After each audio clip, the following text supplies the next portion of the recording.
అందరికీ నమస్కారం అండి. ఇవాళ చాలా సంతోషంగా ఉంది నాకైతే. అక్కినేని నాగేశ్వరరావు గారి శత జయంతి ఉత్సవాల్లో పాల్గొనే అవకాశం నాకు కలగజేసిన వెంకట గారికి, నాగార్జున గారికి, మొత్తం వాళ్ళ ఫ్యామిలీ మెంబర్స్కి అందరికీ కూడా నా కృతజ్ఞతలు తెలియజేస్తున్నాను. నేను చిన్నప్పుడు చదువుకునేప్పటి నుంచి కూడా నేను నాగేశ్వరరావు గారి అభిమానిని. నాగేశ్వరరావు గారి సినిమా, అందులో సావిత్రి గారు కూడా ఉన్నారు సినిమా అంటే మొదటి రోజు మొదటి ఆడు చూడటమే కాకుండా మా ఏలూరులో సినిమా ఎన్ని రోజులు ఆడితే అన్ని రోజులు 4-5 సార్లు నాకు కనీసం వెళ్ళి చూసి ఇచ్చేవాడు. అంతటి అభిమాని.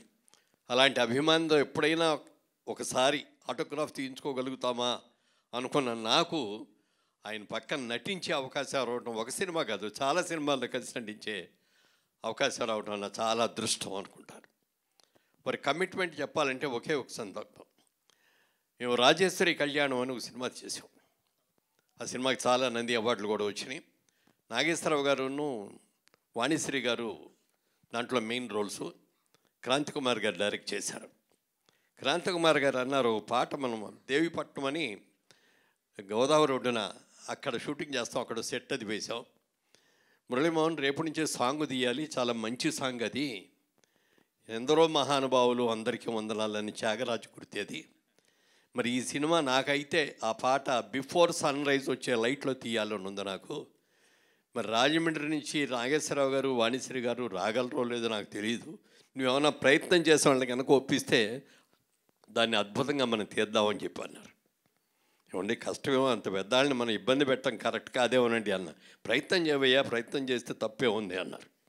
ముందు నాగేశ్వరరావు గారి దగ్గరికి వెళ్ళి ఇట్లా అన్నారండి క్రాంతి కుమార్ గారు డైరెక్టర్ గారు అంటే, ఏం చేద్దాం బాగానే ఉంటుంది కదా, చేద్దాం, కానీ ముందే వాణిశ్రీని అడుగు అన్నారు ఆయన.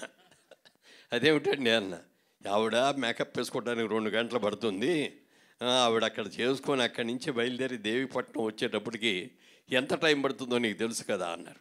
సరే వెళ్ళి ఆవిడ దగ్గరికి వెళ్ళి అడిగాను. నాగేశ్వరరావు గారు ఏమన్నారు అన్నారు, ఆవిడ వస్తానన్నారండి, మిమ్మల్నే కనుక్కోమన్నారన్న. అయితే వచ్చేస్తాను నేను కూడా అన్నారు. ఓ రోజున సినిమా చూసి సెకండ్ షో చూసి నేను హోటల్కి వచ్చినప్పటికీ ఆవిడ కారిడార్లో నడుస్తుంది. వాణిశ్రీ గారు, ఏంటమ్మా ఇంకా పడుకోలేదంటే, నేను పడుకోవటం అయిపోయింది, లేచాను కూడా, లేచి ముందు మార్నింగ్ వాక్ చేస్తున్నా, ఎందుకంటే కాసేపట్లో మేకప్ వేసుకొని బయలుదేరాలి కదా అని. అది వాళ్ళ రోజుల్లో వాళ్ళకున్న కమిట్మెంట్, ఒక అద్భుతమైన కమిట్మెంట్. డైరెక్టర్ నాకు ఇది కావాలి అని అంటే దానికోసం ఎంత కష్టమైన, పైగా రాజమండ్రి నుంచి దేవీపట్నం రావడానికి 1 అవర్ కార్ జర్నీ. అలా చేసిన గొప్ప వ్యక్తి అయినా. అలాగే అన్నపూర్ణ స్టూడియోస్, మరి నాగేశ్వరరావు గారి సినిమాలన్నీ కూడా అన్నపూర్ణ పిక్చర్స్ బ్యానర్తో దుక్కిపాటి మధుసూదనరావు గారు నిర్మాతగా అనేక చిత్రాలను నిర్మించారు. కానీ అన్నపూర్ణ స్టూడియోస్ కట్టిన తర్వాత అన్నపూర్ణ స్టూడియోస్ బ్యానర్ మీద అక్కినేని అన్నపూర్ణ గారు సమర్పించు అని పెట్టి తీసిన మొదటి సినిమా, అందులో నటించే అవకాశాన్ని అక్కినేని నాగేశ్వరరావు గారు నాకు ఇచ్చారు. నేను ఆ రోజున అడిగాను ఆయన, అదేమిటి సార్ మీ స్టూడియో పేరు మీద సినిమా తీస్తారు, అన్నపూర్ణ గారు సమర్పిస్తున్నారు, మీరు హీరో వేయాలి కానీ నన్ను పిలిచారు ఏమిటండి అంటే, ఈ క్యారెక్టర్కి నా ఇమేజ్ ఎక్కువైపోతుందయ్యా, నీ ఇమేజ్ కరెక్టు అని చెప్పన్నారు ఆయన. అని చెప్పడమే కాకుండా సినిమాలో బుక్ చేయడమే కాకుండా అన్నపూర్ణ స్టూడియోలో ఆయన అతి పవిత్రంగా చూసుకునే ఆయన గెస్ట్ హౌస్ ఉంటుంది, కాటేజ్. ఈ కాటేజ్ నేను ఇంతవరకు ఎవరికి ఇవ్వలేదు, మురళీమోహన్ నీకు ఇస్తున్నాను, నేను ఈ కాటేజ్ని ఎంత పవిత్రంగా చూసుకుంటున్నావు, నువ్వు కూడా అంత పవిత్రంగా చూసుకోవాలి అన్నారు. తప్పకుండా సార్ అని చెప్పాను. అలా ఆయనతో ఎన్నో ఎన్నో కబుర్లు చెప్పేవారు. ఇండస్ట్రీస్ వాళ్ళు వచ్చిన రోజుల్లో ఎన్ని కష్టాలు పడ్డారు, ఎన్ని సమస్యలు ఎదుర్కొన్నారు, మేము ఇన్ని సమస్యలు ఎదుర్కొని మీకు వచ్చేటప్పటికి మేము అంతా కాంక్రీట్ రోడ్లోగా వేసాం, మేము మీరు హాయిగా దాని మీద కారులో వెళ్ళిపోతున్నారు అని చెప్తూ ఉండేవారు. ఆయన నాకు ఇచ్చిన ఒక మంచి మాట నేను జీవితంలో మర్చిపోలేనది. అది మా సినిమా ఇండస్ట్రీలో శ్రీరామచంద్రుడు ఎవరన్నా ఉన్నారంటే మురళీమోహన్ అని చెప్పి రవీంద్ర భారతిలో చెప్పడం కాకుండా అమెరికాలో కూడా అనేక వేదికల మీద ఆయన చెప్పారు. ఆయన నాకైతే అది ఆస్కార్ అవార్డు కంటే కూడా చాలా ఎక్కువగా ఫీల్ అవుతాను నేను, అంత అద్భుతంగా నాకు ఇచ్చారు అంటే.